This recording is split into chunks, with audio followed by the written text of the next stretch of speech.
Meu nome é Nice e sejam bem-vindos a mais um áudio aqui para o canal. E hoje nós teremos o capítulo 25 e 26 do livro Deixe-me Viver. E desde já conto com a sua colaboração para deixar o seu like, um comentário. E se você chegou aqui e gostou do canal, então deixe sua inscrição. Não te custa nada e para mim me ajuda muito, muito mesmo. E desde já eu deixo minha gratidão a cada um de vocês. Mas antes de eu começar o novo capítulo, vamos para um breve resumo dos capítulos anteriores. No capítulo 23, a equipe de Luiz Sérgio visitou uma pequena colônia muito próximo do umbral. Ela era muito parecida com uma nave espacial, não encostava no chão. Luiz Sérgio perguntou o motivo e foi-lhe explicado que ela às vezes tinha que se deslocar devido ao ataque dos trevosos. Porém, a colônia era muito bonita e muito florida. Lá haviam muitas crianças que ali estavam por vários motivos. Algumas por serem abortadas inconscientemente pelas mães, por excesso de medicamento, outras por fraqueza uterina ou mesmo câncer, ou até mesmo pela própria vontade dos bebês que não queriam voltar à carne. No capítulo 24, a equipe de Luiz Sérgio, saindo da colônia, foram até o Vale da Dor, um lugar sinistro, onde encontrava-se muitas mulheres com trajes vulgar, escravas do sexo e das drogas. Uma verdadeira cidade da prostituição. De lá, partiam as caravanas de mulheres para perturbar os encarnados. A equipe de Luiz Sérgio foi até lá para resgatar uma mulher que havia se arrependido muito e se recusava a participar das orgias. Luiz Sérgio percebeu que esta mulher era uma conhecida sua. Ela foi resgatada e levada até um posto de socorro. Agora que você recordou os capítulos anteriores, vamos para os próximos capítulos. Capítulo 25. Laços familiares interrompidos. Despedimo-nos do pouso da Esperança e logo estávamos no plano físico visitando a casa espírita. Com prazer, revimos os queridos amigos, juntando-nos aos seus trabalhadores para prestar auxílio a vários desencarnados, principalmente por acidente. Os médicos João Vicente e José Murilo tudo faziam para amenizar as dores, e à medida que prestavam auxílio, muitos doentes eram encaminhados para os hospitais de Jesus, na espiritualidade. Notei a quantidade de jovens e perguntei ao irmão João Vicente: o que está acontecendo? Por que os jovens estão desencarnando cedo? Os jovens estão suicidando-se por falta de elucidação evangélica. Os pais estão dando tudo para seus filhos, menos educação divina. E as crianças estão se afundando no materialismo, distanciando-se das coisas de Deus. No dia em que eles se conscientizarem de que a juventude passa rapidamente por nossas vidas, saberão plantar amor. Hoje, a maioria dos jovens está plantando desespero. A AIDS, que aniquila o corpo e desespera a alma, prolifera-se velozmente, e quantos jovens, por míseras moedas, estão se prostituindo.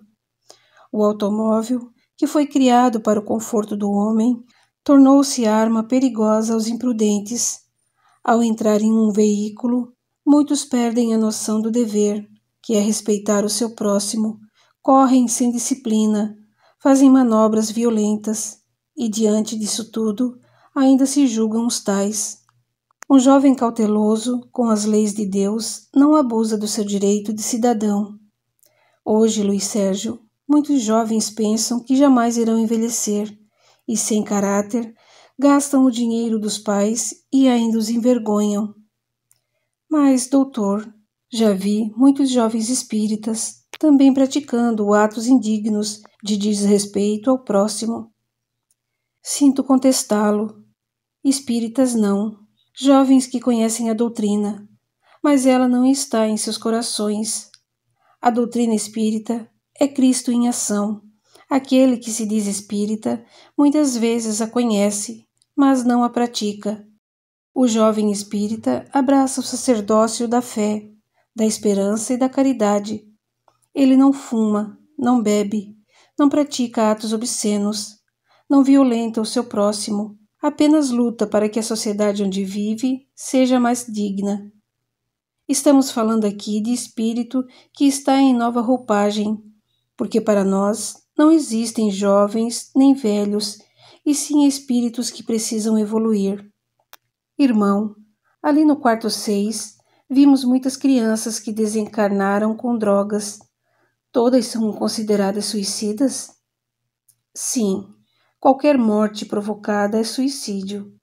O irmão fala da sala 6, mas quero mostrar-lhe a sala 8, que abriga vários adolescentes de 12 a 16 anos, todos eles desencarnados pela droga, pelo aborto ou por acidente, levados por uma sede imensa de liberdade. As moças, muitas, estão em busca de algo que nós, os espíritos, não sabemos o que seja. Olavo diz que a cruel repressão do passado foi gravado nas suas mentes e hoje elas julgam que foi rompido o tabu e querem aproveitar o máximo possível.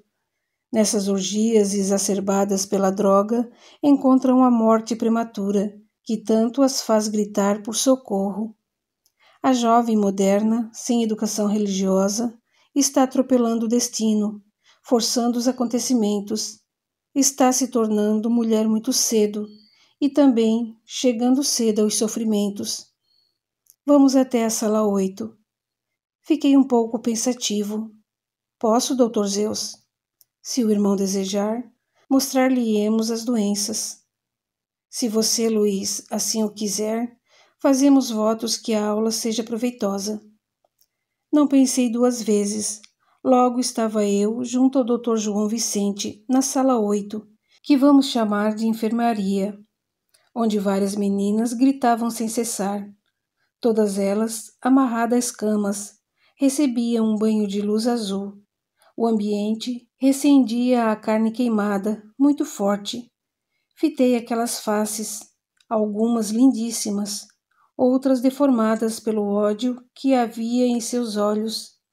Nos órgãos sexuais de Eurinda, uma das assistidas, notava-se uma cor escura. Perguntei ao médico o que acontecera com ela. Prostituiu-se muito cedo, era garota de programa, e nesses encontros contraiu uma doença terrível que nem a medicina soube explicar. Irmão, por que elas não exigem que seus parceiros usem preservativos? Muitos homens não os aceitam. Daí o aumento da AIDS e de outras doenças sexualmente transmissíveis. Mas isso é um crime, doutor. Luiz Sérgio, é crime desumano, que os sanitaristas ignoram. A prostituição juvenil é terrível e aumenta a cada dia. Olhei uma outra, Suzane, e ela pôs a língua de fora para mim. Joguei-lhe um beijo de carinho. Ela cerrou os olhos e viu uma lágrima molhar seu rosto de menina moça. Perguntei o que fizera. Abortou 10 crianças. 10? Mas ela deve ter uns 16 anos. Mesmo assim, já é portadora de uma ficha repleta de faltas e de violação às leis de Deus. O que as leva a entrar nessa vida? Falta de orientação. Para elas, o dinheiro da prostituição é seu único meio de sobrevivência. Mas muitas entram na droga por intermédio também do sexo. Os namorados, traficantes e viciados levaram-nas ao vício e depois à prostituição.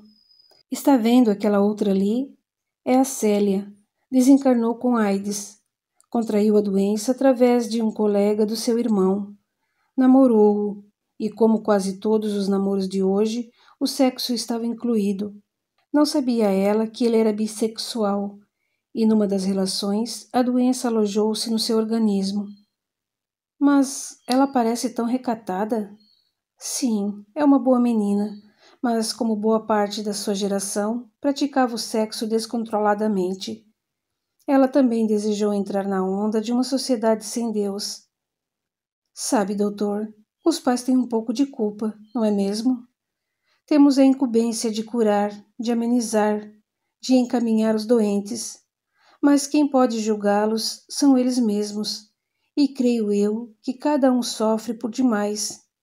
Não é fácil sentir o apodrecimento de seu próprio corpo e o desespero da alma. Daqui, para onde eles irão? Para os prontos socorros da espiritualidade, até serem transportados para algum dos inúmeros hospitais de Jesus. Ainda bem que os trevosos não os pegaram. O Dr. João Vicente atendeu o chamado de um dos médicos que prestavam assistência àqueles doentes e gentilmente me agradeceu a companhia, dando por encerrada nossa conversa. Despedi-me. Um abraço, amigo, e seja sempre um operário de Jesus em ação. Fitou-me com uma bela expressão de carinho e aduziu. Seja também feliz, Luiz Sérgio. Voltei para junto dos outros, pois teríamos trabalho numa clínica aborteira, onde a especialidade do doutor era assassinar fetos de 4 a 6 meses de vida uterina. Para lá nos dirigimos. A clínica ficava num bairro de classe média alta. O doutor, muito conceituado pelos seus clientes, sentia-se um deus. Tudo muito limpo. Quem a visitasse nem poderia imaginar que o doutor, Argemiro, praticava tais crimes levado pela ambição, sem o menor constrangimento. Esperava-nos vários espíritos, médicos, irmãs de Maria, enfim, diversos trabalhadores do Senhor. Uma bela senhora segurou as mãos de Misael, dizendo: Não deixe minha neta fazer o aborto, não deixe. Misael lhe respondeu: Estamos aqui para trabalhar. Ore a Deus para que a sua neta tenha consciência do que vai fazer. Aquela mulher estava transtornada. Era o avô da menina que estava reencarnando, e a avó sofria por presenciar o desequilíbrio daquela que tanto amava. Quando a nossa equipe entrou na sala cirúrgica, a neta da senhora já estava sendo preparada. Zeus fez de tudo para o médico desistir. Provocou-lhe tontura, ânsia de vômito, tremor nas mãos. Entretanto, sua ganância era bem maior, e rapidamente foi feita a operação cesariana. Sim, meus amigos, cesariana. O feto ainda nasceu vivo, mexendo com os pezinhos. Mas ao invés de ser acolhido em incubadora, foi friamente assassinado por aqueles que ali estavam. Mesmo jogado fora, permanecia com vida. Nossos médicos tudo faziam para socorrê-lo, até poder retirá-lo do frágil corpo físico. O tempo que aquele feto se debateu em busca de oxigênio foi um dramático pedido de socorro. Aproximei-me de Isis e indaguei: por que não o separa logo do corpo físico? Esperamos que ocorra um milagre, que alguém se arrependa. Mas nada. O médico já costurava o pequeno corte da cesariana, e a jovem logo estaria na onda da moda, pronta para mais uma gravidez. Que tranquilidade! Falou para a enfermeira o médico. Não sabia ele que no plano espiritual nós tentávamos conter a avó, que abraçada ao corpo da frágil criança gritava: Perdoe, querido, ela não sabia que era você, perdoe. Mas o feto urrava de ódio. Logo presenciamos sua transformação, que se operou parcialmente, de uma frágil criança para um homem já idoso. Os médicos aguardavam, mas ele mal podia sustentar a cabeça de homem no corpo de um feto de 5 meses. Eu vou matá-la, dizia Eusébio. Eu vou matá-la. A avó suplicava. Não, não. Ela não quis você porque é muito jovem ainda. Tentou levantar-se, mas as pernas eram mínimas. Ele olhava a neta ainda sonolenta e gritava: Assassina! Assassina! Assassina! Kelly o adormeceu, mas qual foi a nossa surpresa? A pacata vovó aproximou-se do médico aborteiro e disse, com muita raiva: Você vai sofrer muito. Eu vingarei o meu velho. Você nunca mais terá paz. Eu não sabia se acalmava a senhora ou assistia à retirada do feto. Cheguei perto da avó e falei: Vamos embora. Eu gosto muito das vovós. Tenho a mais bela de todas. Não gostaria de vê-la sofrer. Venha comigo. Não. Eu vou obsediá-lo, até ele não aguentar mais. Vou chamar todos os que ele fez sofrer, e não lhe darei mais sossego. Não faça isso. Vamos passear lá fora, falei, acariciando-lhe os cabelos. Ela aceitou meu carinho, mas ao passar pela neta, gritou: assassina! Vai morrer seca e podre. A menina captou aquele desespero e começou a gritar. Viu como é fácil levá-los à loucura? Disse a avó. A consciência deles é o passaporte para que todas as suas vítimas venham obsediá-los. O ódio que tem no coração é morada para os espíritos vingativos. Mas você, vovó, não é um espírito vingativo. Tenho fé de que no seu coração o ódio não vai alojar-se. Ela me abraçou soluçando. Leve-me embora para minha colônia. Quero esquecer que um dia eu tive uma família. Quero esquecer. Abracei-a. Antes, lancei um olhar suplicante a Misael, indagando. O que faço? Misael sacudiu a cabeça em sinal de assentimento. Leve-a para a espiritualidade. E assim, logo estávamos na Colônia das Rosas, onde a querida vovó foi recebida por irmã Stefane. Querida, fosse a terra, mesmo sendo advertida das consequências. E agora, que me dizes? Perdoa-me, irmã. Não tive equilíbrio suficiente para presenciar o ódio que fermenta no plano físico. Ao ver o meu velho sofrer, esqueci tudo o que aqui aprendi e virei um bicho defendendo a cria e a família. Esqueci, irmã Stefane, que todos somos irmãos e que a nossa família é universal. Quero ir para a ala de tratamento. Virou-se para mim. Obrigada, Luiz Sérgio. Jamais o esquecerei. Estarei sempre orando por você, meu jovem, esperando que todos os seus sonhos se concretizem. Jamais vou esquecê-lo. Só lhe peço que não se esqueça de mim. Jamais, minha irmã, vou esquecê-la. E lhe prometo que tudo farei para que sua neta encontre o Cristo e se torne uma mulher digna, para novamente merecer a confiança de Deus e receber um filho, que dela necessitará para toda a sua vida. Em seu olhar transparecia a dor que lhe ia na alma. Ela parecia não acreditar nas minhas palavras, mas segurei a minha Bíblia e me despedi da Colônia das Rosas, levando junto a mim o perfume da esperança de que no amanhã as mulheres não mais serão vítimas de si mesmas, para levarem até a presença de alguns carniceiros o que carregam dentro de si, o tesouro da continuação das espécies, um filho, o filho da sua carne e do seu espírito, alguém que Deus lhe ofertou para que os seus dias não fossem de tédio, alguém que volta para completar o aprendizado da vida física, alguém que o seu corpo de mulher abrigou em nome do Criador. Abençoada sejas tu, mulher, que lutas contra a fome, a doença, o abandono e inúmeras dificuldades para conceber um filho no teu ventre. És uma embaixatriz de Deus na terra e todos nós te louvamos, agradecidos. Abri o nosso livro querido e caiu esta bela passagem, Eclesiástico, capítulo 38. Médico terrestre e celeste. Honra o médico, porque é necessário, porque o Altíssimo é quem o criou, porque toda a medicina vem de Deus e receberá donativos do Rei. A ciência do médico exaltará sua cabeça e será louvado na presença dos grandes. Capítulo 26. Inseminação. Os novos tempos. Voltei a reencontrar o grupo e, mais uma vez, estávamos diante da crueldade do homem. A clínica médica mais parecia um consultório comum. Ninguém diria que era um matadouro.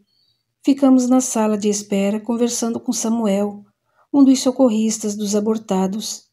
Não me contive e perguntei: Irmão, vocês tentam impedir o aborto? Algumas vezes tentamos dissuadir as gestantes, Mas o nosso trabalho não é esse, e sim dar assistência aos espíritos violentados pelos encarnados. O ato é sempre muito rápido, e além do mais, repito, nós não fomos preparados para isso. Mas há irmãos que estão prestando esse trabalho evangélico. Eles tentam, desesperadamente, e às vezes até o conseguem, tirar a mulher da mesa cirúrgica. Verdade? Que beleza! Enquanto obtínhamos esses informes, vimos chegar uma menina aparentando 14 anos, mascando chiclete, mas parecendo um tique nervoso, acompanhada de uma bela mulher, elegante mesmo, que fumava nervosamente. Dirigiam-se à enfermeira, que as mandou esperar. Sentaram-se. A garota, completamente alheia ao seu problema, continuava a mascar o seu chiclete. Alguns espíritos socorristas aproximaram-se para conversar com as duas. A mãe olhou a filha, dizendo: "Está com medo?" A resposta veio somente por um sinal com a mão, mais ou menos. O grupo doutrinava as duas. De repente, a garota deu um pulo na cadeira. "Sabe, estou frita de medo. Vou me mandar." "Quê?" E a mãe a puxou pela blusa. "Está louca? Como pretende ter um filho, quando nem sabe quem é o pai? Primeiro você vai se formar." A garota não retrucou. Continuou a mascar o chiclete, desejando ir embora. A enfermeira ajudou a mãe, segurando Andréia, que mesmo intuída pela equipe de socorro, não mais quis o filho. Entrei em pânico. Tentei com a mãe, o médico, a menina, a enfermeira, por todos os meios, evitar o aborto, quando Zeus me segurou o braço, dizendo: "Luiz, acalme-se. A liberdade é um dom de Deus. O homem não tem o direito de obrigar quem quer que seja a ser bom."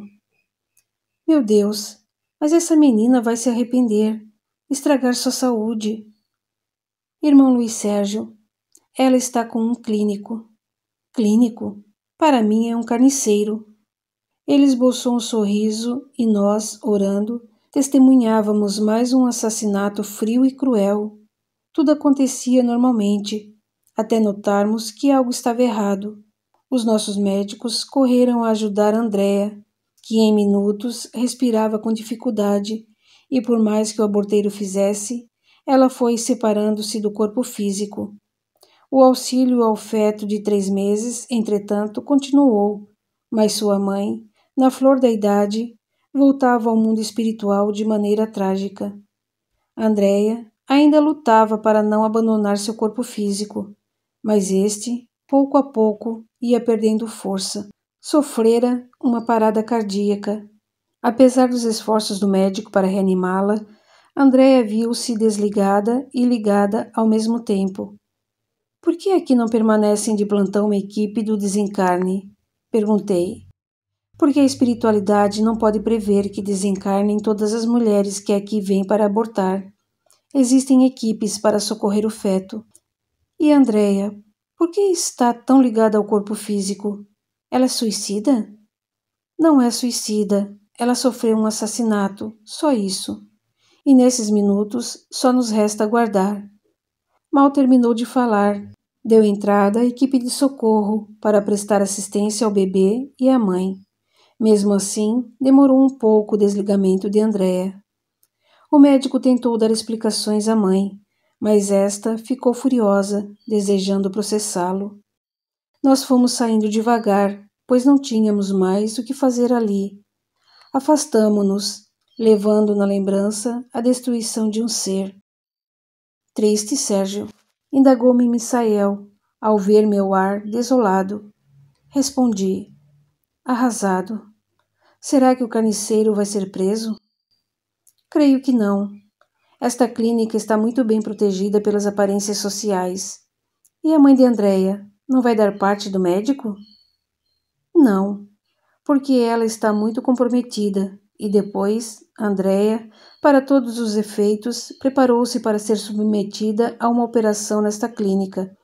Ninguém entra nela para abortar. Uns vêm retirar o pólipos, tumores, miomas, útero, ovários, enfim, ninguém vem para matar filhos. Chique, hein? Muito chique. Queria só ver a cara desses sabidos quando forem enfrentar a consciência maior. Ninguém fica eternamente no corpo físico. Coitados. Tem razão, Luiz. Infelizes daqueles que abusam do livre-arbítrio. Mas até lá, eles continuarão aprontando e levando a dor a muitos corações. Luiz, com Andréia estavam 2 espíritos. Eram gêmeos. O quê? Então o médico matou 3 sonhos. Sim, embaraçou o caminho dessas almas até Deus. Coitado, vai virar gelatina. Quem pratica o aborto visa apenas o enriquecimento e, apegado ao ouro, não vê o tempo passar. A cada segundo que deixamos de embelezar o espírito, ele sofre a deformação. E coitado daquele que não armazenar amor no seu celeiro. Andréia foi levada ao mundo espiritual, junto a um de seus filhos, que relutava em sair de seu ventre. O fato me intrigou e perguntei a Zeus: como fica o caso do feto alojado no perispírito de Andréia? Vai ser retirado à força? Não. Se ela desejar e se for bom para o seu crescimento espiritual, ela terá o filho por mais 6 meses alojado em seu ventre, e a criança nascerá na maternidade espiritual. Porém, se ficar revoltada e não desejar a criança, teremos de separá-los. Só a Andréia caberá a escolha.